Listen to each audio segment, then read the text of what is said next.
Yes, ndabasuhuje kandi mbaha ikaze mwebwe mukomeje kubana natwe kuri Demi Empire.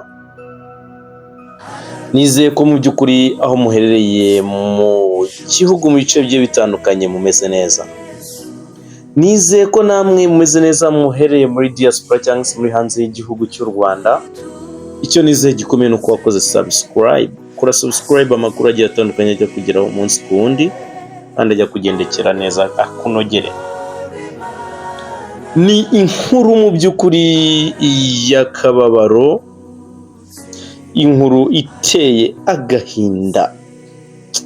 Navuga ngo ni ubushitani, ni ubudayimoni, ni ubugizi bwa nabi burenze mu by'ukuri ibyumviro bya muntu.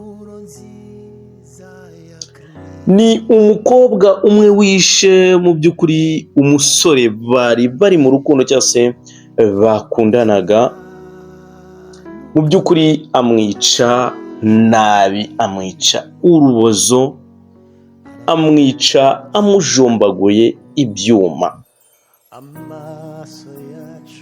Ngira ngo rero buri kwibaza ngo ese byagenze gute, byabereye he, babikoze ni bande, byaturutse kuki?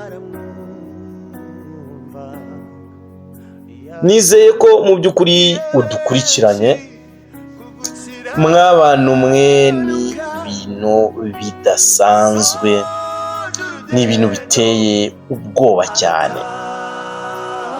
Njye ndi kukurarikira gukurikirana mu by'ukuri iyi video kugira ngo wumve inkomoko, wumve imva n'imvano mu by'ukuri y'ibi bintu. Ni ibintu mu by'ukuri mw'abantu mwe biteye ubwoba bwinshi cyane. Uri kubyumva wese ari kuvuga ati isi irarangiye, isi irarangiye mu by'ukuri. Ati ibi bintu mureke dusenge cyane. Kubona mu by'ukuri umwana w'umukobwa ufata icyemezo cyo gufata icyuma akakijomba umukunzi we w'umuhungu, agasubizamo bwa kabiri, agasubizamo bwa gatatu, mu by'ukuri kugeza ubwo amwishe umwuka ugashiramo, ni ikintu mw'abantu mwe ntajya ntekereza ko gikwiriye, ntajya ntekereza ko ari ikintu cy'umuntu muzima. Nahoze nsoma aya makuru ndeba uburyo byagenze, mu by'ukuri numva nge ibintu bijyanye n'amarangamutima birandenze, emosiyo ziraza, mu by'ukuri nzenga amarira mu maso.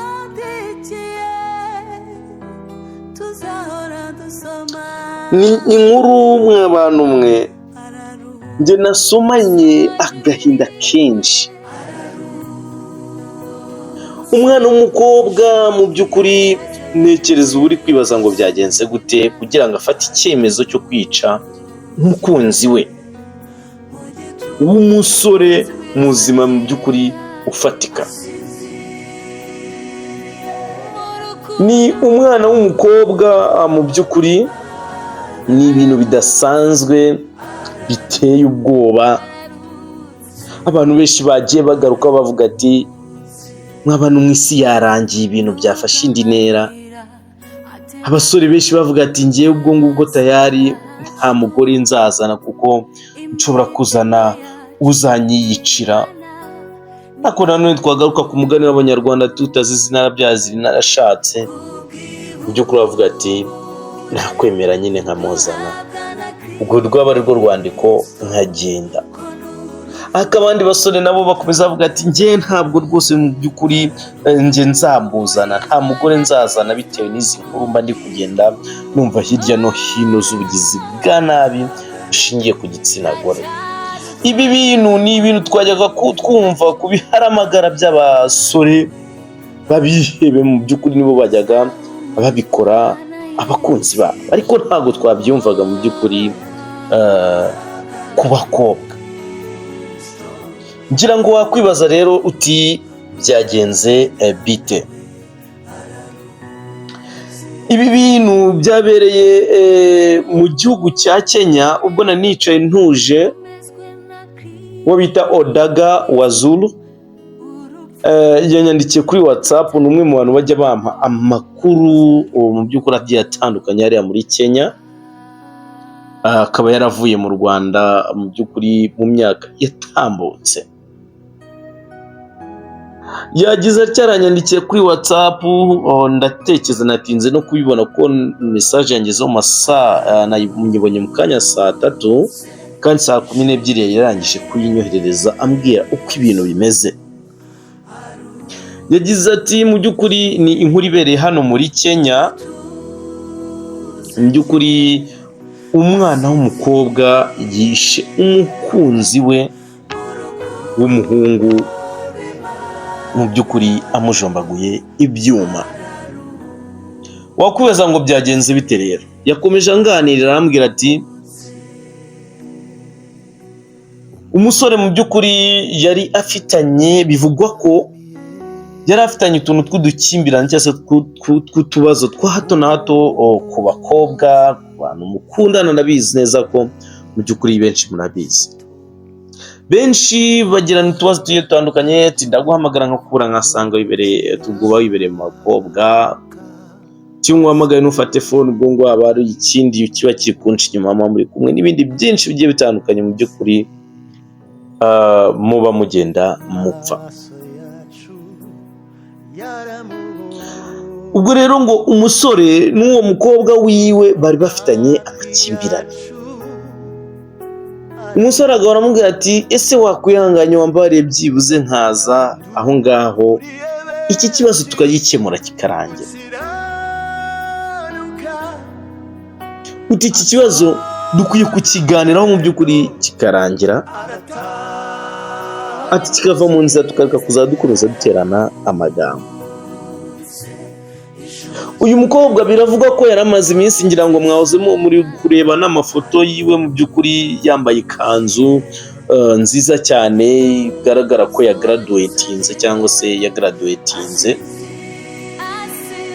Mu by'ukuri yaramaze iminsi itari myinshi agraduatinze. Benshi bagiye banagaruka bavuga ati gute umuntu wize w'umu-expert mu by'ukuri urangije kaminuza, ufite icyiciro cya 2 cya kaminuza, a bachelor's degree, yakora ibintu nk'ibi ngibi. Benshi rero bakomeje kubigarukaho. Mu by'ukuri Wazari yakomeza ambwira ati rero buriya amakuru ari hano nuko mu by'ukuri umusore yamusabye ko amusura bagacoca ibibazo bafitanye bya hato na hato biba mu bakundana cyangwa se mu nkundo. Umukobwa aramubwira ati niba ubishaka uze, cyane utanabishaka ubyiyorere. Umusore ko yashakaga kwiyunga nawe yafashe icyemezo, atega imodoka, atega bisi, aragenda ajya kumureba.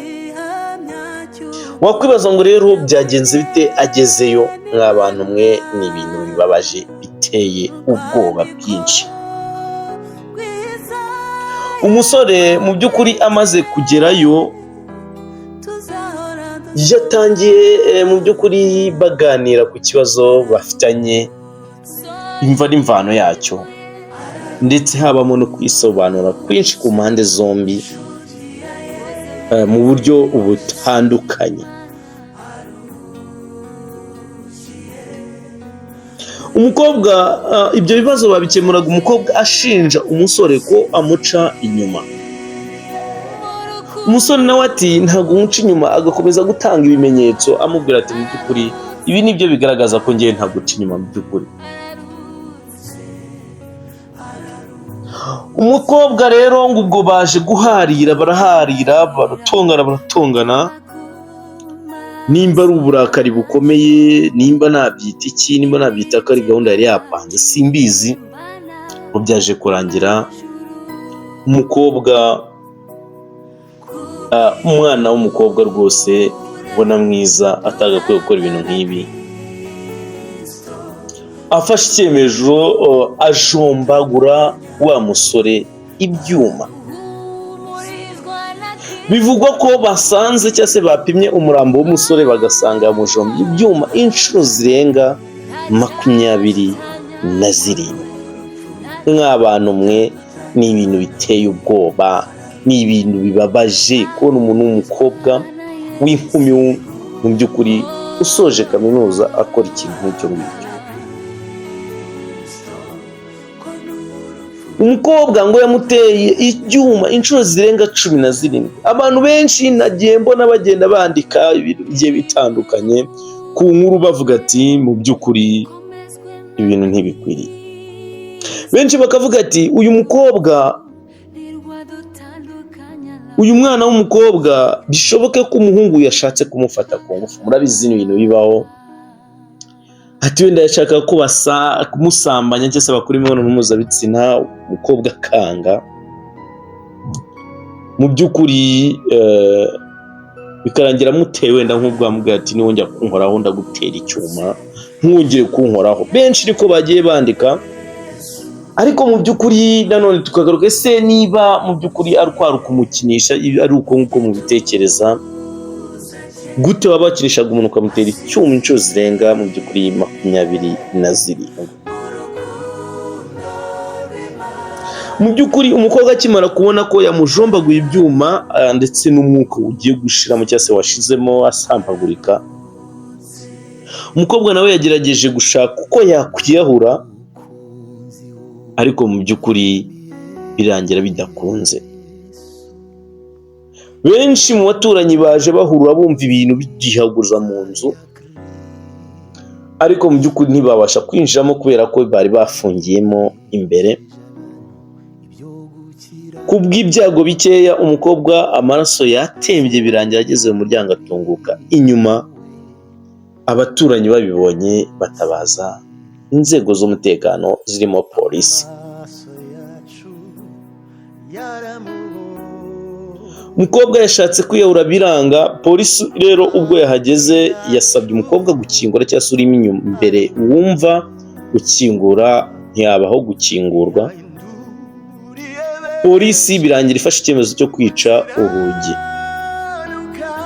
Mw'abantu mwe, ibyo yasanze mu nzu byo biteye agahinda, biteye ubwoba, birababaje birenze ibyumviro by'umuntu.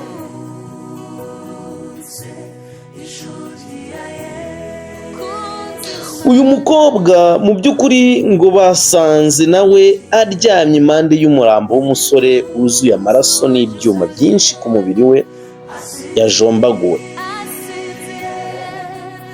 Bagize ngo batange ubutabazi, bakigera ku musore mu by'ukuri basanga nta butabazi agikeneye, yarangije gushiramo umwuka.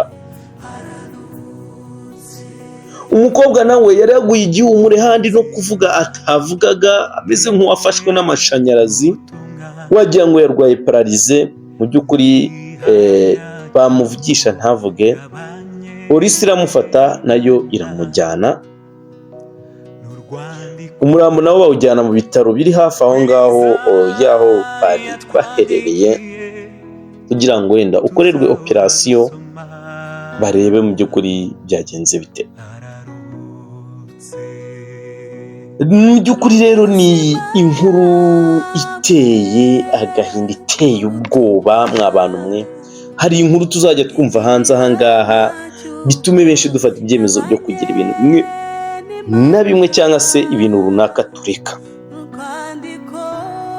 Umwana w'umukobwa gufata icyemezo akica umukunzi we w'umuhungu, mw'abantu mwe, ni ibintu bibabaje birenze ukwemera kwa muntu, ni ibintu birenze ikiremwa muntu, byinjiye bunyamaswa, ni ibintu by'ubunyamaswa biteye ubwoba. Mu by'ukuri reka nkomeze nihanganisha umuryango w'ababuze uwabo, mbasaba gukomeza kwihangana. Niko situwasiyo y'isi imeze, niko mu by'ukuri isi igenda, igihe kiragera tugataha. Ahubwo duharanire gutaha dusize inkuru nziza imusozi, dusize inkuru nziza mu miryango yacu. Reka njye mvuge nti reka mbifurize neza urukundo rw'Imana ihaze kwifuza kwanyu, ariko mbasaba gukora subscribe kuri YouTube channel, mbasaba gukora subscribe mu by'ukuri kuri Demi Empire kugira amakuru yose agiye atandukanye ari hirya no hino mu gihugu no hirya no hino ku isi yose muri rusange ubageraho umunsi ku wundi. Ciao ciao, Imana ibarinde kandi bamugisha ndabakunda.